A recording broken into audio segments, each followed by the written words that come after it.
Assalamualaikum warahmatullahi wabarakatuh.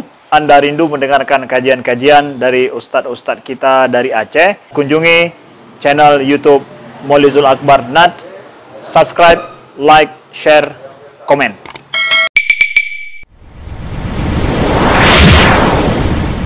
Assalamualaikum warahmatullahi wabarakatuh.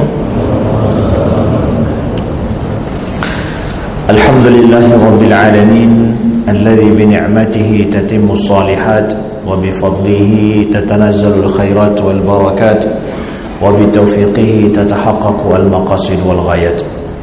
Ashhadu an la ilaha illallah wahdahu la sharika lah wa ashhadu anna Muhammadan abduhu wa rasuluh. Allahumma salli wa sallim wa barik ala nabiyil karim Muhammadin wa ala alihi wa sahbihi wa sallim. Subhanaka la ilma lana illa ma 'allamtana innaka antal alimul hakim. Allahumma 'allimna ma yanfa'una wanfa'na bima 'allamtana wa zidna ilma. Rabbi shrah li sadri wa yassir li amri wahlul 'uqdatam min lisani yafqahu qawli, amma ba'du. Hadirin sidang jamaah salat subuh Masjid Baitur Rahman Lok Semawe yang dimuliakan Allah. Alhamdulillah Allah perjumpakan kita di subuh yang berbahagia ini di masjid yang kita cintai ini, guna kita melaksanakan faridah salat subuh dan kita niatkan i'tikaf selanjutnya dan juga kita niatkan tafaqquh fiddin. Mudah-mudahan ada manfaat ilmu yang berguna yang bisa kita amalkan dalam kehidupan kita sehari-hari. Maka saudara yang dimuliakan Allah, sejenak kita belajar daripada kisah Nabi sallallahu alaihi wasallam dalam rangka kita memperingati maulid beliau, hari kelahiran beliau, Kita berupaya untuk memperbaharui rasa cinta kita kepada beliau. Kita mencoba untuk meningkatkan kembali rasa rindu kita kepada beliau, karena itu adalah semangat daripada peringatan maulid sebenarnya. Makanya dalam banyak kisah, banyak pertemuan kami menanyakan, kalau dikatakan maulid Nabi itu mana lebih duluan kita ingat, Nabi atau Nabu? Mana lebih duluan teringat? Maulud, yang pegang mauludnya yang teringat Nabi atau Nabu? Mana duluan? Kalau Nabu berarti nya betul, Tapi kalau langsung teringat Nabi, itu betul. Artinya bahwa ini adalah mengingat beliau, mengingat Nabi kita Muhammad sallallahu alaihi wasallam, memperbaharui cinta kita kepada beliau. Caranya terserah. Kalau betul caranya, maka sampai kepada tujuan betullah dia. Kalau salah caranya, ya berarti harus dibenarkan. Jadi saudaraku yang dimuliakan Allah, datang seorang laki-laki kepada Nabi sallallahu alaihi wasallam mengatakan bahwa, "Ya Rasulullah, mata sa'ah?" Ya Rasulullah, kapan hari kiamat itu? Ini riwayat Imam Bukhari. Kapan hari kiamat ini? Itu. Kata Nabi, "Madza a'dadta laha?" Kata Nabi, apa yang engkau persiapkan untuk hari kiamat itu? "Ma a'dadtu laha bikathir min as-salati was-shaumi was-sadaqah, walakinni uhibbullaha wa rasulah." Ya Rasulullah, aku mempersiapkan untuk hari kiamat itu bukan dengan banyak salat, banyak puasa dan banyak sedekah, tetapi aku mempersiapkan diri untuk hari kiamat itu ni inni uhibbullah wa rasulah, tapi aku mencintai Allah dengan Rasulnya. Itulah persiapanku untuk hari kiamat, mencintai Allah dan Rasulnya. Kata Nabi, "Anta ma'aman ahbabta." Engkau bersama dengan orang yang engkau cintai.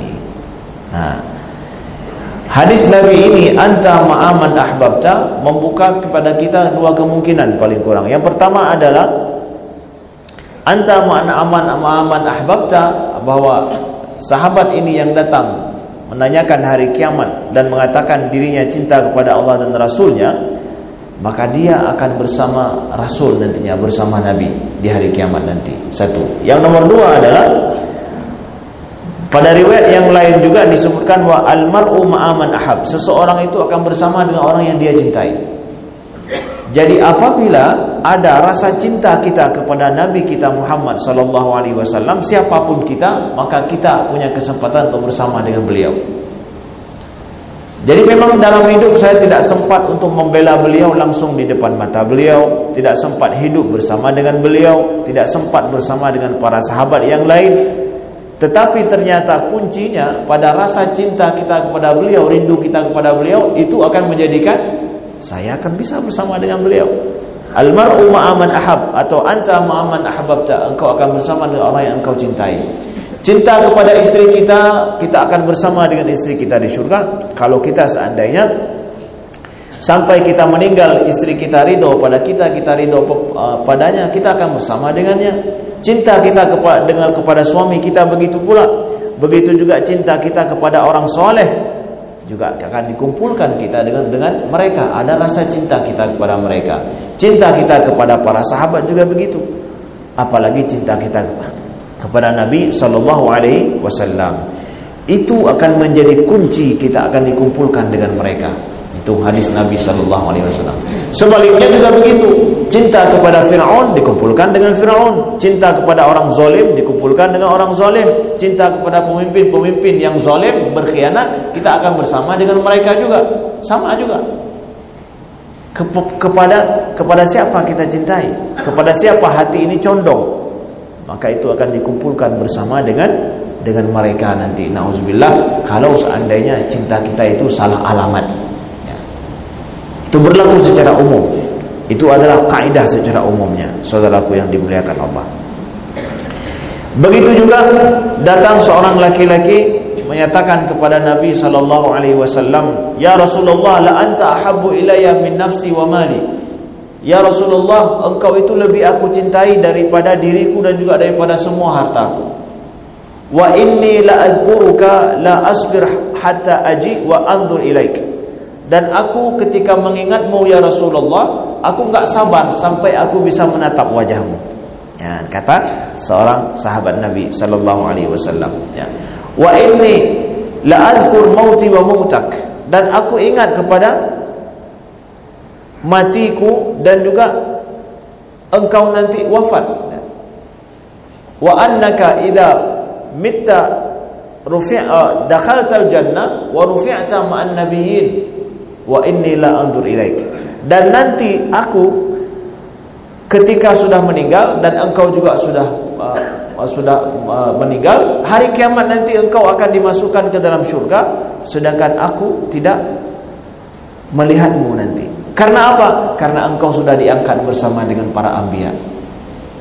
Di dunia aku melihatmu, aku tidak bersabar, selalu aku ingin melihat kepada wajahmu. Tapi nanti di hari kiamat, setelah meninggal nanti di hari kiamat, engkau akan dimasukkan ke dalam syurga, engkau akan bersama dengan para anbiya, sedangkan aku tidak lagi bisa melihat wajahmu.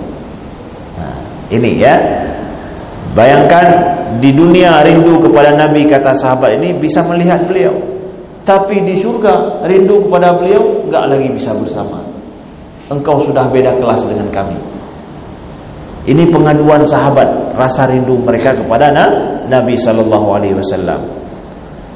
Kiban cara idonya rindu merumpuk, di akhirat rindu hana merumpuk. Di surga lagi. Diturunkanlah ayat oleh Allah, ayat An-Nisa ayat 69. Wa may yuti'illaha war rasul fa ulaika ma'al ladzina an'ama Allahu 'alaihim minan nabiyyin wasiddiqin wasyuhada'i wassalihin wa hasuna ulaika rafiqa. Siapa yang taat kepada Allah dan Rasul, Ar-Rasul di sini, ya berarti Nabi Muhammad. Faulaika ma'al ladzina an'ama Allahu 'alaihim, maka mereka akan bersama dengan orang-orang yang diberikan nikmat kepada mereka. Siapa itu? Nabiyyin wa siddiqin, para nabiyin, siddiqin, para syuhada wa salihin, wa hasuna ulaika rafiqa. Tunggu, itu adalah sebaik-baik teman. Ternyata di surga nanti itu semua bisa ngumpul. Nabi, siddiqin, syuhada dan salihin itu berkumpul, nggak beda kelas. Rindu di sini di dunia kita kepada Nabi kita, bisa melihat misalkan ya, maka di surga nanti akan bisa bersama, apalagi di surga. Jadi jangan sampai terjadi di dunia bisa lihat, di akhirat nggak bisa lihat. Enggak, di dunia bisa lihat, di akhirat apalagi begitu. Baru klop, baru pas. Jelas ayat ini turun menjelaskan itu. Kita enggak melihat di dunia, maka kita ada alasan untuk meminta kepada Allah, ya Allah, kami rindu kepada Nabi-Mu, kami rindu kepada Rasul-Mu. Tidak pernah kami melihat, tapi kami beriman, disuruh beriman seperti berimannya para sahabat. Maka janganlah kami Engkau haramkan untuk melihat wajah beliau. Nah, para sahabat beriman bisa lihat kepada wajah beliau. Bagaimana dengan kami? Di dunia ini kami beriman dan rindu kepada beliau, mengamalkan sunnahnya, tapi kami tidak pernah melihat beliau. Maka beri izinkan kepada kami untuk melihat dan bersama dengan beliau di surga. Amin ya rabbal alamin. Yang kun amin merumpok. Kalewat Hanali. Yang kun amin merumpok benar. Ya, berarti rindu tak kun amin. Lagi orang hanam peng merumpok peng itu amin kun. Ya. Amin ya rabbal alamin. Ya. Saudaraku yang dimuliakan Allah, bagaimana kita menggenjot rasa rindu kita kepada beliau? Rindu kita kepada beliau dengan kita belajar dan melihat kepada akhlak beliau. Rasulullah sallallahu alaihi wasallam bersabda dalam riwayat Imam Tirmizi, akmalul mu'minina imanan ahasinuhum atau ahsanuhum khuluqan. Orang yang paling sempurna imannya itu adalah orang yang paling baik akhlaknya. Ya. Khairukum linisaihi. Sebaik-baik kalian, kata Nabi, adalah yang paling baik bagi istrinya. Nah, ini dia. Ya. Jadi ada kaidah umum, akmalul mu'minin imanan, yang paling sempurna iman itu yang paling baik akhlaknya, kata Nabi. Dan sebaik-baik kalian laki-laki, khairukum linisaihi, yang paling baik bagi istrinya. Atau riwayat yang lain, khairukum li ahli, yang paling baik bagi istrinya, bagi keluarganya. Nah, di sini kita lihat bahwa ada akhlak yang berlaku secara umum dan ada akhlak laki-laki. Pagamdro bahasa orang Aceh. Siapa yang ingin pagamdro bakso pedeh bak perumuh dro. Ya. Dro nuragam lunagam. Nyedro nagam khairukum linisaihi. Sebaik-baik kalian orang agam itu adalah yang paling baik bagi istrinya. Nah, dia kan pagamdro di luar, tapi pagamdro di rumah, ya. Khairukum linisai, sebaik-baik bagi istrinya. Maka datang seorang tabi'in bertanya kepada Sayyidah Aisyah radhiyallahu anha ummul mukminin, "Madza sana'a Rasulullah sallallahu alaihi wasallam fi baiti?" Apa yang dilakukan oleh Nabi sallallahu alaihi wasallam di rumahnya? Apa yang beliau lakukan? Karena ada yang ingin belajar, ingin tahu bagaimana sih Nabi bilang bahwa sebaik-baik kalian adalah yang paling baik bagi istrinya. Lalu Nabi apa yang beliau buat di rumah beliau? Karena enggak ada yang tahu kecuali istri beliau. Apa yang Nabi lakukan di rumah itu juga sunnah yang harus diikuti. Maka boleh tanya masalah pebagai rumah Nabi sallallahu alaihi wasallam. Terbuka. Apa saja yang Nabi lakukan di rumah itu ilmu. Maka istri-istri Nabi menjelaskan apa saja yang beliau lakukan di rumah. Ya. Semua yang Nabi lakukan di rumah, bahkan bagaimana beliau tidur, bagaimana beliau tidur dengan istri beliau, bagaimana beliau mandi wajib, semua itu dijelaskan. Ada dalam hadisnya semuanya. Tidak boleh ada yang tidak dijelaskan. Ya. Semua itu dijelaskan. Kenapa? Nabi itu panutan. Panutan. Jadi karena beliau panutan, iktidak, dan itu adalah uswah, maka itu terbuka bagi umat, siapapun harus bisa mengetahui dan semestinya mengetahuinya. Dan istri Nabi menjelaskan. Apa kata Aisyah radhiyallahu anha? Kana fi mihnati ahli. Bahwa Rasulullah sallallahu alaihi wasallam di rumahnya itu adalah fi mihnati ahli, beliau itu menolong istri-istrinya. Beliau di rumah menolong istri-istrinya, karena istri beliau bukan satu, ya, yang ditolong. Jadi Nabi SAW di rumah menolong istri-istri beliau. Artinya bahwa apa? Ya, bayangkan Nabi itu, ya, beliau adalah seorang Nabi, seorang kepala negara, seorang komandan militer. Semua masalah ditangani oleh Nabi sendiri. Karena yang lebih paham permasalahan baik pribadi ataupun golongan, baik kepentingan pribadi ataupun kepentingan kelompok, kepentingan suku dan yang lain, itu Nabi lah yang mengatur semuanya. Bayangkan bagaimana sibuknya beliau, ya. Kalau kita hari ini ada bagian-bagiannya, kalau masalah ini tanya sama itu, masalah ini tanya sama itu, masalah ini tanya sama itu, nggak perlu menghadap saya, ya. Semua ada yang bertanggung jawab. Tapi Nabi, siapa yang lebih tahu? Nabi lah yang paling tahu, ya. Jadi semua masalah kepada beliau. Bayangkan bagaimana sibuknya beliau di luar rumah. Ketika beliau pulang ke rumah, seyogyanya betul-betul istirahat total, nggak usah mikir masalah apa-apa, total istirahat. Tapi ternyata enggak. Di rumah kana fi mihnati ahli, di rumah beliau membantu siapa? Istri-istri beliau. Rasulullah menjahit baju beliau sendiri, memperbaiki sendal beliau sendiri. Wa kana yakhdum nafsahu, dan beliau membantu diri beliau sendiri. Nah, ini unik sekali. Dengan kondisi yang begitu, tapi di rumah terus seperti itu, menunjukkan bahwa membantu istri di rumah, bersama dengan istri di rumah, kebersamaan dengan istri di rumah itu bagian daripada sunnah dan ibadah. Ya, menunjukkan sunnah dan ibadah. Seyogyanya kita saja sendiri capek di luar, kan? Yang urusan rumah kenguru leurindang tak, anak umiat ikli, ya, anak-anak nangis, kemudian yang lain, ya, saya udah capek di luar, bantu sendiri. Padahal saya tidak mau peduli dengan itu, ya. Pokoknya akhir bulan, awal bulan, peng bersih, habis cerita. Lun tugas lun dah peng, karena peng habis cerita, ya. Enggak begitu ternyata. Sunnah Nabi enggak demikian. Sunnah Nabi kebersamaan dengan istri beliau. Artinya bahwa kebersamaan dengan istrilah ini yang menjadikan seorang suami itu romantis, ya. Artinya bahwa istri lagi memasak, membersamai dia sedang memasak. Ganyan gerah pinggan drone yang cico, ya menang. Ganyan dengan gerah baje drone yang jemur di luar. Nah, karena ada suami yang dia mengatakan bahwa, Ustaz, istri saya itu suruh saya jemur pakaian, malu saya. Dan orang-orang kawan-kawan saya mencemooh saya. Tetangga, kai pelamit le perumoh kayu rah baje. Kai pelamit le perumoh kayu rah baje, kayu ade baje. Aib laki-laki yu rah baje le perumoh. Dia merasa aib karena apa? Dia suruh jemur pakaian di luar. Kan kalau jemur pakaian di luar begini, kayu rah baje le perumoh di dalam. Walaupun di dalam istri yang cuci.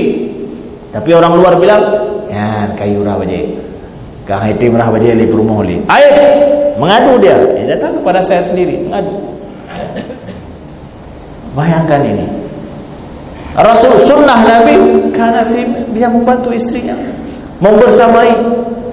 Ya, dan itulah yang paling diharapkan oleh istri-istri, ya. Suami membersamai mereka dalam apa? Dalam melakukan sesuatu di rumah. Itu yang sangat diharapkan. Itu paling romantis sekali. Tanyalah kepada istri-istri kita yang belum pernah melakukannya, coba. Jangan sesekali, berkali-kali. Ya, coba. Itu yang paling diharapkan oleh istri-istri. Begitu, ya, saudaraku yang dimuliakan Allah. Dan Nabi melakukan demikian di rumah beliau. Kalaupun tidak sanggup atau tidak sempat ataupun yang lain, minta maaf, ya, kepada istri kita. Semestinya sunnah Nabi memang saya mau bersamai, tapi rasa tidak mungkin, ya, saat ini, ya. Tapi ingatlah, dasarnya adalah seperti itu. Bukan dasarnya yang rumah guruh liurinang 100%, drone hana urusan, sedangkan drone urusan luar. Enggak, sunnah Nabi bukan begitu. Jangan kita berpikir bahwa sunnah Nabi sudah ngeken permoh si urung pormoh, ya, tanyo pegat asal ganyan yang atu. Enggak, aslinya bukan begitu. adalah tetap membersamai. Apalagi hari ini kita lihat istri-istri kita itu berbeda dengan istri Nabi dulu. Seperti apa? Kalau istri Nabi tak adalah pekerjaan kantor di luar, ya, kemudian pergi pagi pulang siang ataupun sore, tak ada.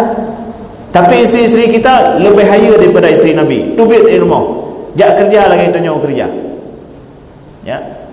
Mereka bekerja juga sama seperti kita. Kenapa mereka bekerja? Karena nafkah yang kita bawa tidak cukup. Kenapa ikut bekerja? Karena suami enggak mencukupi. Akhirnya dia bekerja. Pulang ke rumah dia pula yang sibuk. Kita enggak ada bantu. Bayangkan itu. Nabi saja begitu, beliau bantu sunnah beliau, sedangkan kita sebenarnya 2 kali, 4 kali tanya lebih. Payah dah bantu isteri daripada ketimbang suami kita, ketimbang seperti dia pada kondisi Nabi SAW. Isteri beliau tidak seperti isteri kita, nah lebih-lebih lagi, dan kita tidak lebih taat seperti Nabi. Maka saudaraku yang dimuliakan Allah, kami ingin katakan bahwa sunnah Nabinya seperti itu pada dasarnya, ya, membersamai, membantu istri di rumah walaupun kita capek di luar, walaupun istri tidak ada pekerjaan, membersamai itu kebersamaan, itulah begitu sunnah Nabi. Apalagi sekarang istri justru sibuk di luar, lebih-lebih lagi. Maka adat di kampung-kampung kita yang ada bahwa menyewa dari Belang, wo dari kampung, ya, wo dari Lampung, itu masalah depa dempanya Sabrina kan. Uragam, ya, cok rokok tiba du. Pi sampai habis rokok. Kamah abu. Hanalo, pi belum tiba.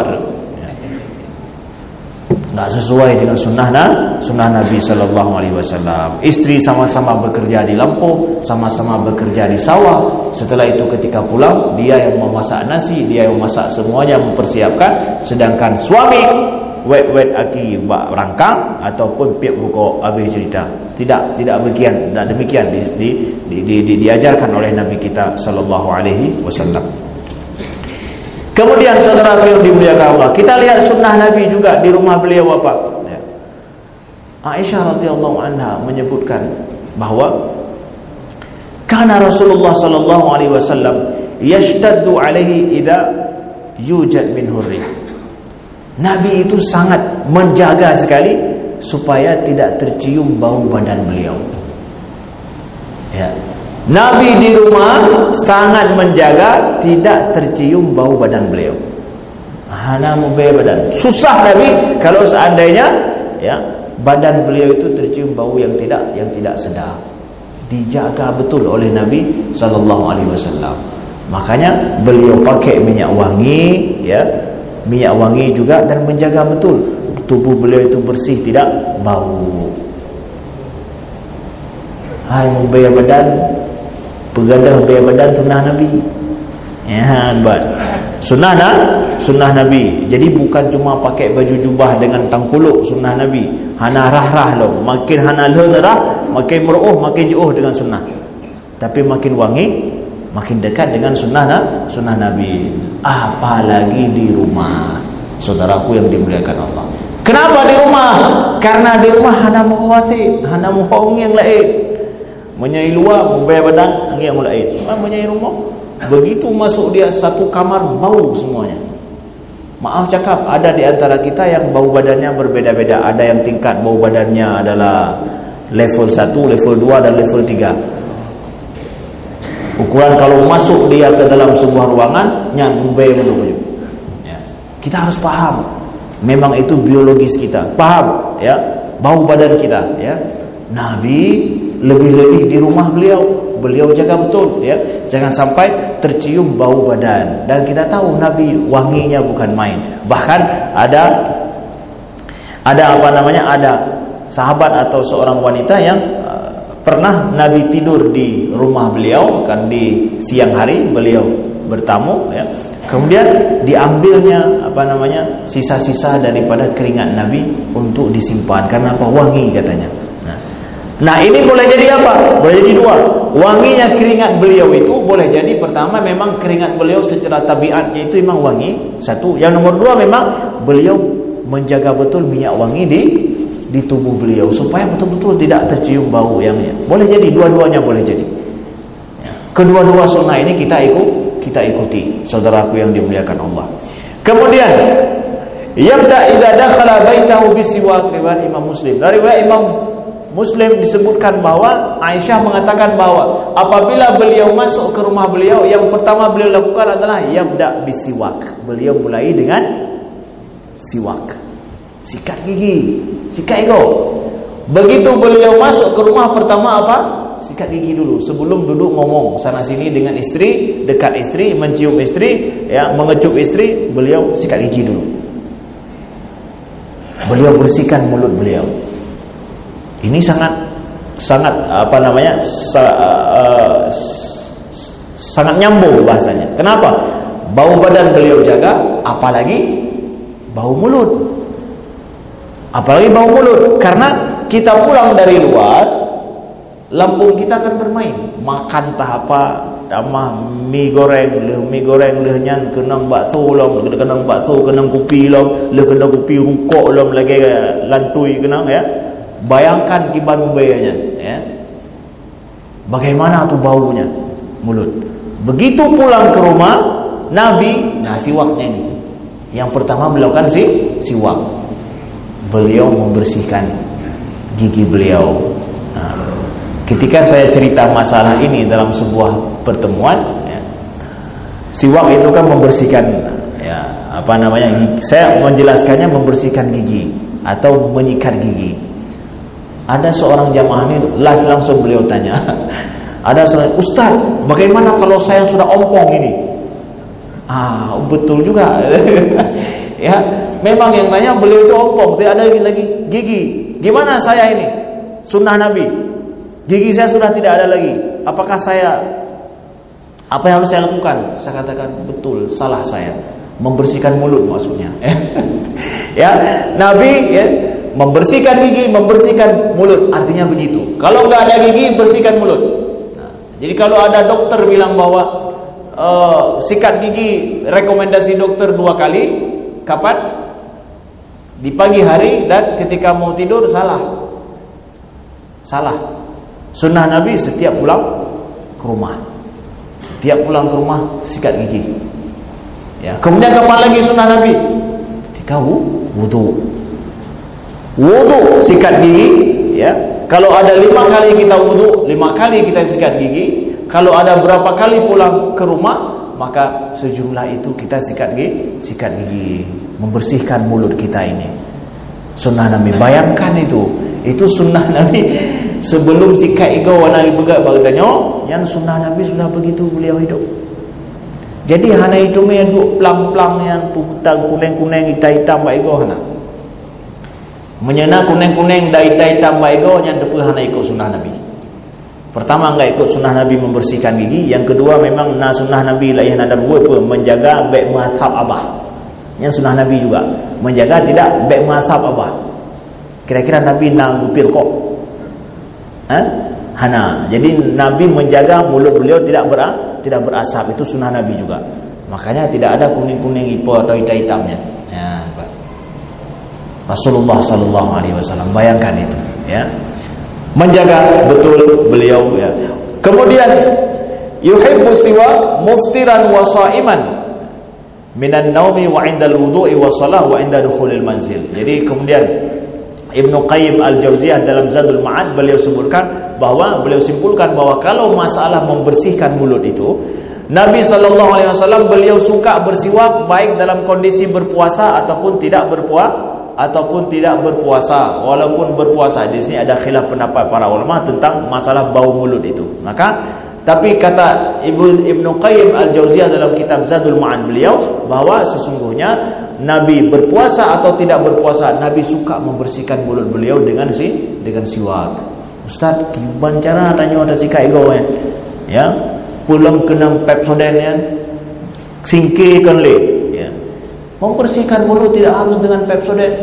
Nabi membersihkan dengan siwak tanpa memakai Pepsodent dan yang lain-lain. Apalagi close up, makin close up makin abih gona, ya. Tidak identik harus pakai itu. Begitu juga dalam kita berpuasa. Siwak dalam berpuasa, dalam masalah ikhtilaf pendapat para ulama tentang masalah puasa, tidak pakai odol. Ya, tidak pakai odol, tidak mesti harus pakai odol. Kita udah biasa pakai odol, tapi membersihkan gigi di sini tidak mesti harus pakai odol, saudaraku yang dimuliakan Allah. Wa 'indal wudu, wa 'inda shalah, wa 'inda dukhulil manzil. Nah, kan ketika wudu, ketika salat, ya. Ketika wudu, ketika salat. Artinya apa? Kalaupun beliau tidak berwudu, mau salat juga membersihkan mulut. Kan ada kadang kita enggak ada maghrib dengan isya. Maghrib dengan isya kan sudah, misalkan masih ada wudu nih. Kita enggak berwudu lagi. Wa 'inda shalah juga, walaupun enggak ada wudu, mau salat bersihkan mulut. Ya, pergi tidak berwudu hana ja'rah habah madam. Pergi habah. Kenapa? Akan mengucapkan Al-Quran, akan membaca Al-Quran kita, menghadap Tuhan kita. Beliau jaga betul itu. Sunnah Nabi sallallahu alaihi wasallam. Bea badan, bea bah dijaga adat-adat Nabi-nya. Sunnah. Bedanya dah cok sunnah lain, dua ada sunnah yang lainnya. Saudaraku yang dimuliakan Allah. Baik. Selanjutnya Nabi di rumah beliau itu Aisyah radhiyallahu anha, Nabi qabbala ba'da nisa'ihi thumma kharaja ila shalah wa lam yatawadda. Nah, Nabi sallallahu alaihi wasallam beliau senantiasa mengecup istri beliau. Bahkan beliau ketika keluar untuk salat, beliau mengecup istri beliau dan tidak berwudu. Kata Aisyah radhiyallahu anha, hadis yang sahih, banyak dibahas oleh para ulama kita dalam masalah fikih. Nah, kita ambil permasalahan di sini apa? Bahwa Nabi memang senantiasa ya mengecup istri beliau ketika beliau keluar dari rumah, bahkan keluar untuk salat sekalipun, padahal salat di samping rumah, tidak pergi jauh. Beliau mengecup istri beliau. Bayangkan saudaraku yang dimuliakan Allah. Walam yatawadda, dan beliau tidak berwudu. Nah, di sini kemudian beda pendapat para ulama, apakah mengecup istri membatalkan wudu atau tidak.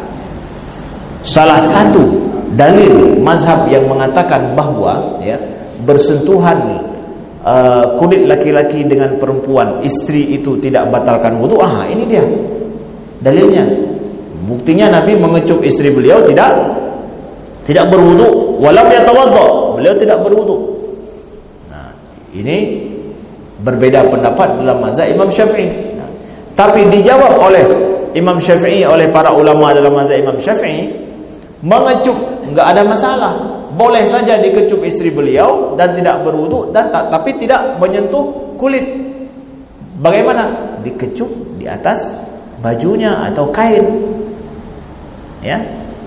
Ketika dikecup ya, tidak menempel antara kulit beliau dengan kulit istri beliau, kan boleh saja. Hadis ini tidak menjelaskan dikecupnya itu di atas kain atau bukan di atas kain. Nah, mazhab Imam Syafi'i mengatakan boleh saja dikecup tapi di atas kain, tidak menyentuh kulit dan kulit sama-sama kulit. Nah, ini dijawab dalam mazhab, karena hadis ini tidak menjelaskan atau riwayat ini tidak menjelaskan dikecupnya itu di atas apa. Jadi membuka kemungkinan ini dikecupnya langsung kulit dengan kulit atau tidak. Ya, karena enggak dikecup di bibir. Kalau dibilang dikecup di bibirnya itu lain cerita. Udah jelas. Enggak, ini dikecup aja. Qabbala ba'da nisa'ihi. Beliau mengecup istri beliau. Nah, lihat bagaimana perlakuan Nabi kita kepada istri-istri beliau, saudaraku yang dimuliakan Allah. Nah, begitu dekatnya. Bayangkan kalau seandainya ya, istri dibuat seperti itu, enggak sempat istri untuk membenci atau merasa palak pada suaminya. Kenapa? Sampai lagi ya, kedekatan itu dijaga betul oleh Nabi sallallahu alaihi wasallam, dan itu sunnah beliau. Nabi sangat memperhatikan kebutuhan pada istri beliau. Suatu ketika, yaitu beliau pulang dari haji. Beliau pulang dari haji kan bawa semua istri beliau, yaitu haji wada itu. Ya. Ini adalah kisah Nabi dengan Sofia. Ketika beliau pulang, ternyata ada kabar bahwa Sofia bersedih dan menangis. itu sedang dalam perjalanan pulang, bersedih dan menangis. Perjalanan kan berapa orang tuh? Pergi haji, Nabi pulang haji, ribuan para sahabat ikut dengan Nabi haji wada itu. Ribuan para sahabat. Lalu ketika sampai informasi bahwa istri Nabi Sofia sedang bersedih, ru'i mata. Ya, kadang tengoklah anda pun pakai ru'i mata tiba-tiba. Ya, istri itu wanita seperti itu. Ru'i mata itu ada wanita, ada menangisnya. Enggak ada wanita, enggak ada menangisnya. Yang perlu ulun hana yang le bena atau tongong dengan urinau. Memang begitu tabiat. Lalu Nabi ketika mengetahui ada informasi bahwa karena istri beliau kan banyak tuh, ya, artinya enggak satu orang, banyak.